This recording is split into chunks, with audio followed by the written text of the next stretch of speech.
Hi, everyone, and welcome back to the deep dive. They were so glad you could join us. Okay, so we're ready to go. We've got this huge stack of transcripts in front of us. Yep. We've been digging through a bunch of English learning podcasts.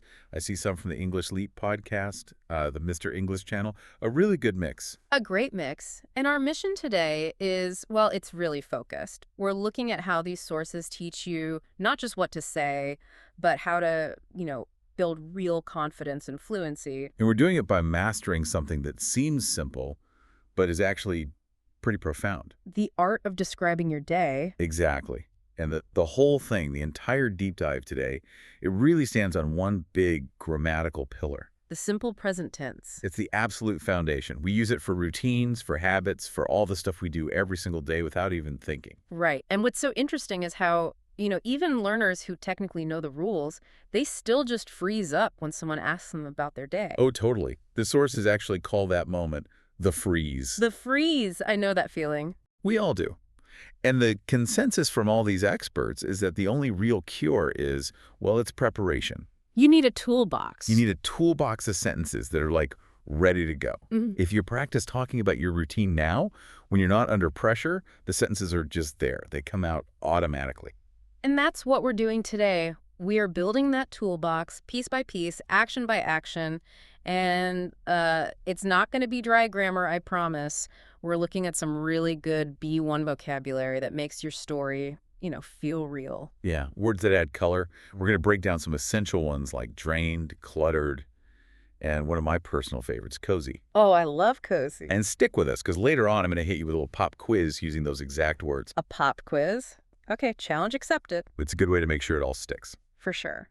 Okay, so before we dive into the morning madness, the great coffee versus tea debate, The eternal struggle.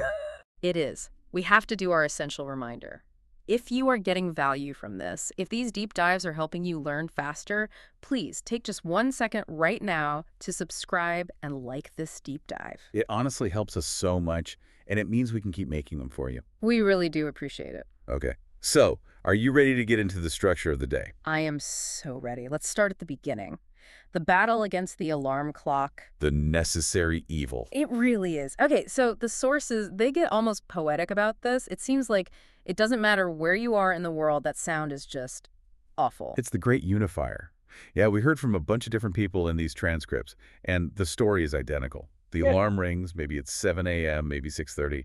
And the first thought is always, no. Always. I don't want to wake up. And they all confess to playing this little game with themselves. Oh, the just 5 more minutes game. I am a professional at that game. Aren't we all? One of the hosts, Evan, he admitted his 5 minutes always, and I mean always, turns into 20 or 30. Yep, sounds familiar. And my favorite part, the most relatable bit, was the host who said she has a full conversation with a blanket A conversation with a blanket. What about? about, whether or not she really has to be an adult today. I love that. I've had that exact conversation. It's such a great image, and it actually forces us to practice the core grammar here. Exactly. It's all about those simple action verbs. The alarm rings, or it goes off. You sit up, you stretch, you get out of bed. You're narrating the struggle. You are. And the structure is so simple, which is key for building fluency. You can just chain them together. The alarm rings, I stretch, I sit up, I get out of bed. So once you've won the conversation with the blanket and your feet are on the floor, what's next? What are the first, real actions? So once they're up, it shifts to preparation. One person, Emily, said the first thing she does is open the window to get some fresh air. It's like a small ritual. I like that. A little signal to your brain that the day has started. And then come the non-negotiables, the things everyone does. Right. I brush my teeth. I wash my face. And then the big one, the moment one host called the restart button. Taking your shower. Taking a shower. Restart button is such a great way to put it.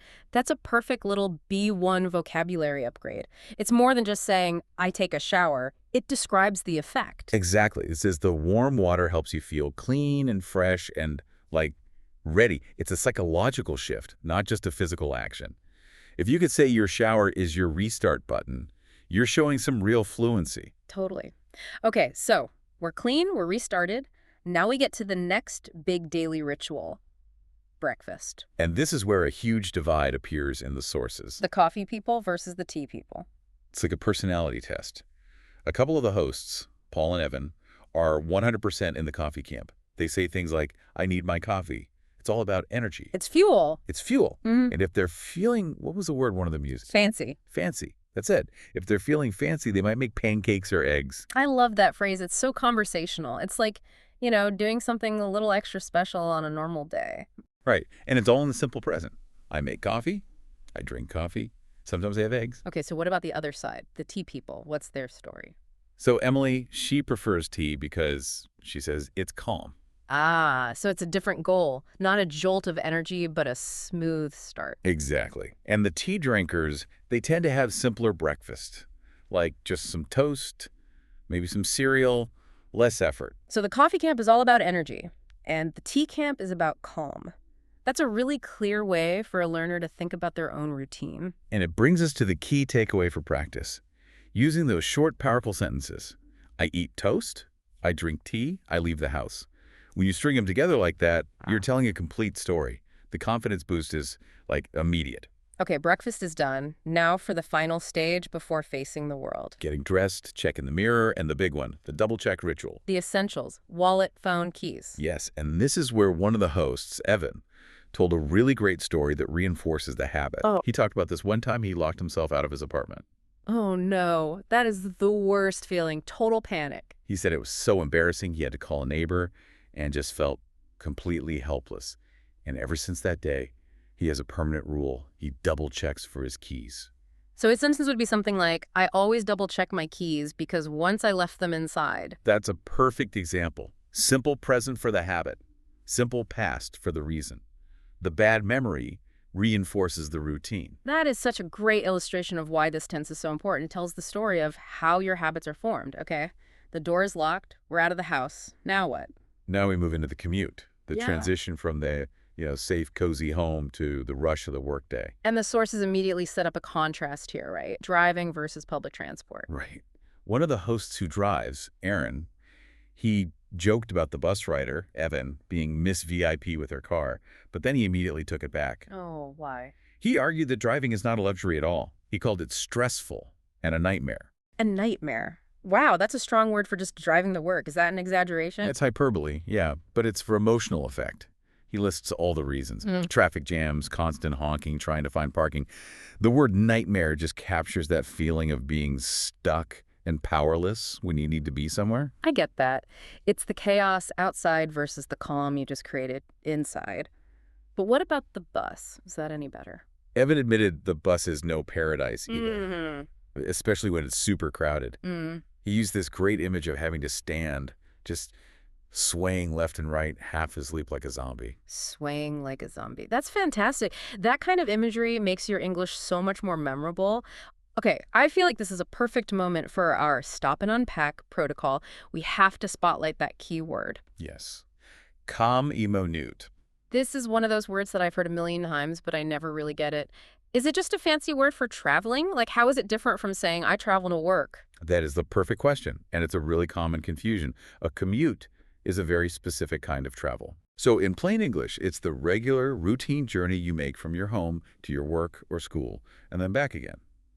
The key word is routine. It's something you do almost every day. Ah, so if I fly to London for a business trip, that's not my commute. Exactly. You would travel to London, but you commute to your office every Monday morning. The repetition is what defines it. Got it. Okay, that makes sense. Let's do the examples to lock it in. Okay, 3 distinct examples. First, a formal one. Due to the heavy snow, my morning commute was delayed by an hour. Right. Sounds like something you'd hear on the news. Exactly. Now, a casual one. My new job is great because I can walk, so my commute is only 10 minutes. Just everyday conversation. Yep. And now for the funnier weird one. Yesterday, I saw a person in a full dinosaur costume during my bus commute. I love that one. It really shows how the commute is just like the boring background for weird life events. Precisely. Okay, let's try a quick role play. I'm ready. Hey, how was your day? You look exhausted. Oh, the commute was terrible. The train broke down and I had to stand the whole way. It was completely packed. That's awful. A bad commute can just totally ruin your morning energy. It really can. And that brings us to the collocations, the words that often go with commute. Okay. You'll hear things like long commute, stressful commute, easy commute, and of course, daily commute. Knowing those pairs makes you sound so much more natural. That's super helpful. Okay. The commute, no matter how stressful, is over. We've arrived at work. Right. And for everyone in the sources, the workday starts around 9 a.m. But before the actual work begins, another battle starts. Mental battle. Yes. The sources talk about feeling overwhelmed or having a cluttered head the second they sit down. One host, Kate, said her mind is just flooded with thoughts about work, money, messages, social media, All at once. all at once. The physical space might be organized, but the mental space is just chaos. Which leads to the number one pain point for everyone. Emails. Emails. One host just says, oh, so many emails. It's this feeling of instant pressure. Right. And that feeling, that messy mental state feels like the next big vocabulary we need to tackle. Absolutely. Wait, so cluttered isn't just for a messy room. They used it to talk about thoughts. And I love that phrase. One of them used mental laundry. That sounds like the solution. You are spot on. Those are the two B1 gems we need to stop and unpack. We're talking about cluttered and mental laundry. This is the kind of language that takes you way beyond just saying, I feel stressed. Okay, so cluttered is usually about, like, a messy desk. How does that work for your mind? And what is mental laundry? Great question. So, in plain English, cluttered just means too full of things, messy and disorganized. When your mind is cluttered, it means you have too many thoughts or worries flying around, and it's hard to focus. Okay. And mental laundry is just a creative way of describing the process of cleaning up those thoughts, sorting them out. I love that image. It makes so much sense. Okay, let's do the 3 examples. For sure. 3 ways to use cluttered. First, the formal one. The professor asks the students to present their arguments in a logical order, not a cluttered mess of ideas. So it can apply to ideas, not just things. Exactly. Now, the casual, everyday one. I couldn't find my keys because my kitchen counter is totally cluttered. The classic messy counter. The classic. And the funny or weird one. My brain is so cluttered this morning, I tried to brush my teeth with toothpaste and mustard. Oh, that's good. That really paints a picture of mental chaos. Okay, let's try a little skit. I can't start this big project. My mind is too cluttered right now. I totally get that. Maybe take 10 minutes and just write down all your worries. It's like doing a little mental laundry. That's a good idea. Sort everything out before I begin. Perfect. And what are the collocations? What other words keep company with cluttered? You'll often hear cluttered desk, cluttered schedule, cluttered space, and the one we're focusing on, cluttered thoughts. Awesome. So once they do their mental laundry, what are the actual work tasks they describe? So we have 2 different groups in the sources. We have the software engineers, whose day is all about specific verbs. I write code, I fix bugs, I join meetings. Very technical. Very. And then we have Emily, who works in a library. Her verbs are more about people. I see many people, I read stories to children, I organize books. She loves reading to the kids. So the simple present tense is literally describing who you are and what you do for a living. It's your professional identity in a few short sentences. And speaking of identity, let's quickly touch on that other phrase, passion project. Yes. A passion project is just something you do because you love it, not for money. For the hosts in these sources, their podcast is their passion project, something they do on the weekends. It's the thing that recharges you after the cluttered workday. And speaking of recharging, let's talk about that little break in the middle of the day. Lunchtime, or as one source called it, a small holiday in the middle of the day. I like that, a small holiday. The habits are a bit different. Some people bring lunch, like a salad or sandwich, to avoid feeling sleepy later. Others might go to a cafe or find a quiet park to eat and, refresh their mind. It's an intentional break. A necessary break before the afternoon. And once that's all done, we finally get to the moment of victory. The end of the workday.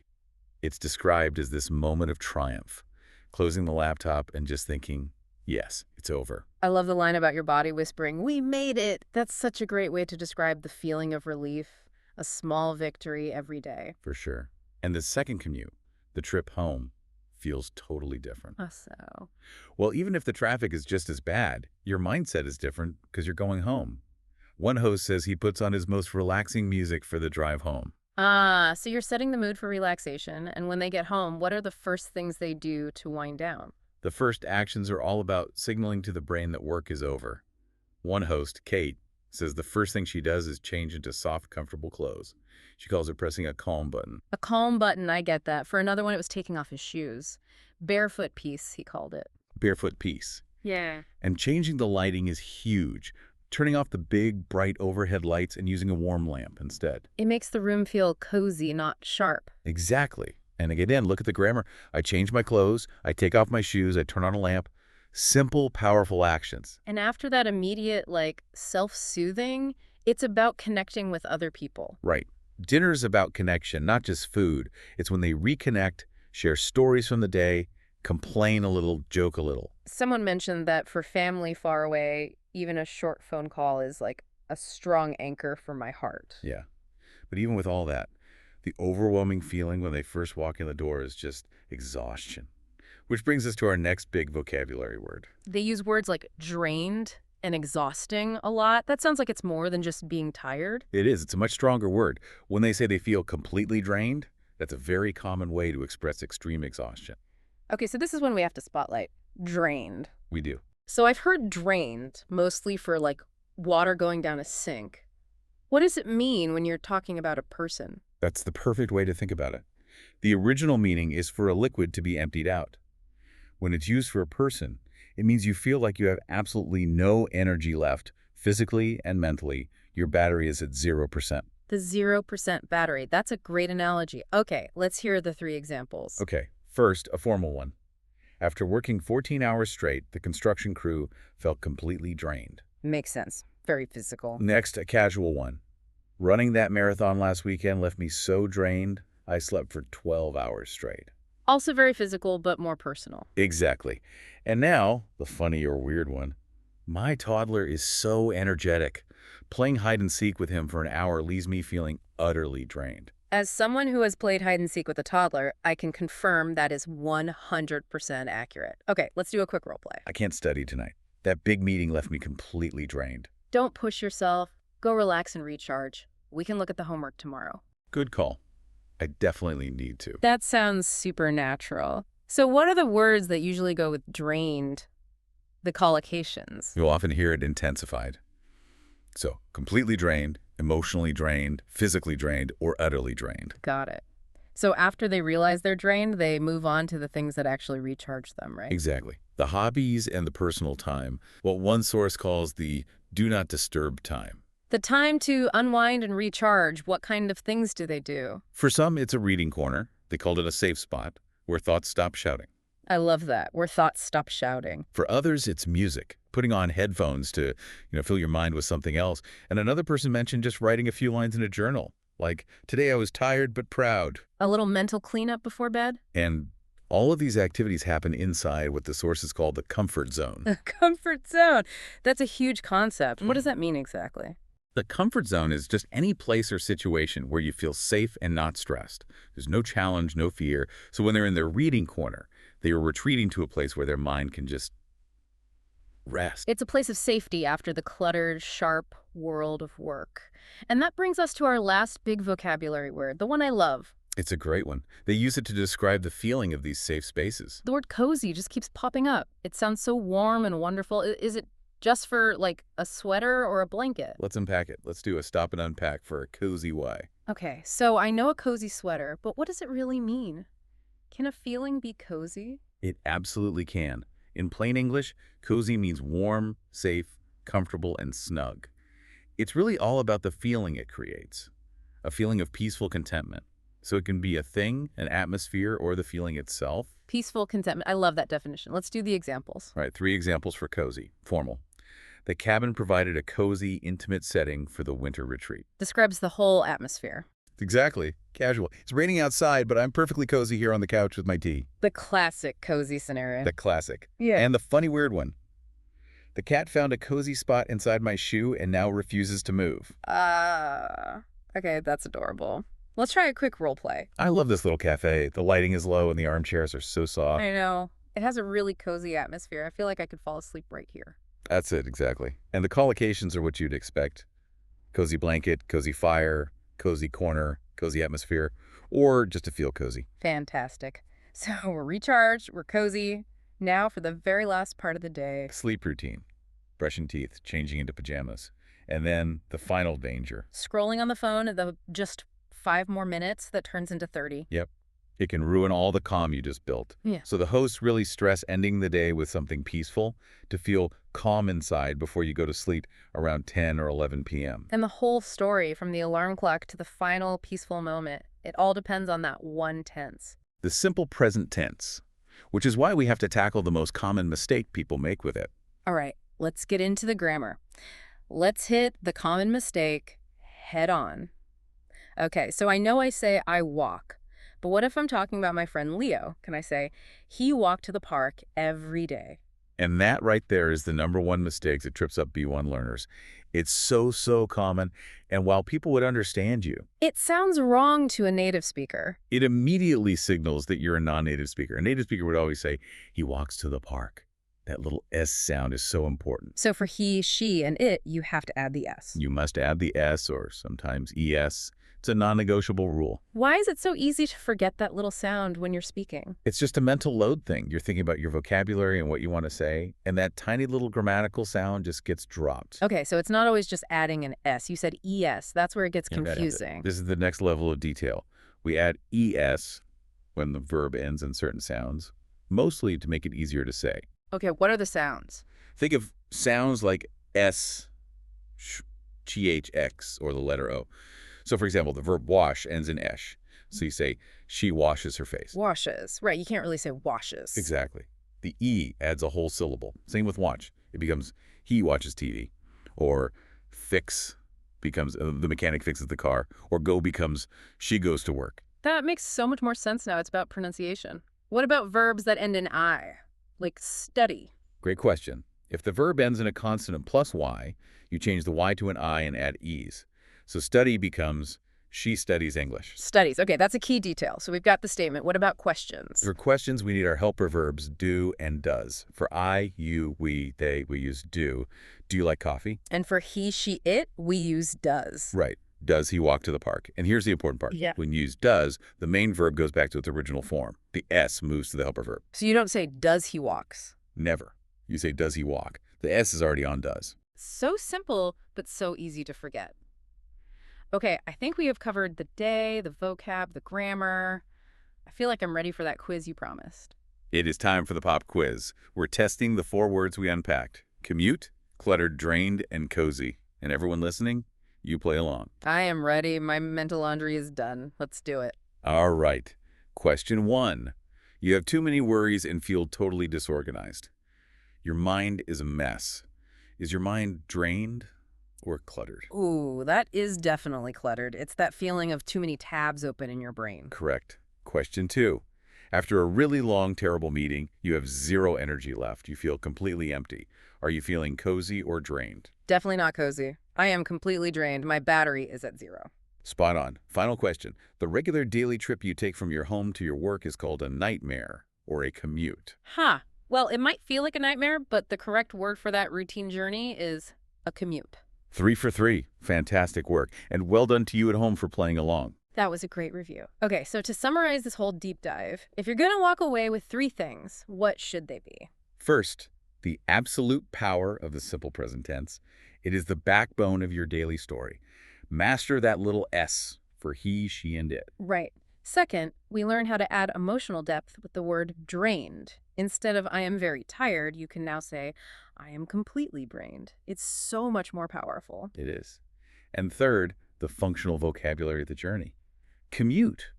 Knowing that word and its partners, like stressful commute, will make you sound so much more natural. Okay, now for your micro challenge. We want you to try this right now.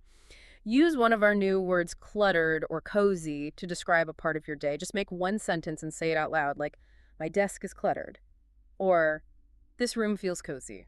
That little step, saying it out loud, is how you move from just listening to really learning. Talking about your day is the best English classroom there is. It really is. Okay, as we wrap up, we just want to say we love having you here, and if you haven't already, don't forget to like and subscribe. We'll be back soon with another deep dive. I'm Jordan, and I hope your day is perfectly cozy. See you next time. And I'm Taylor.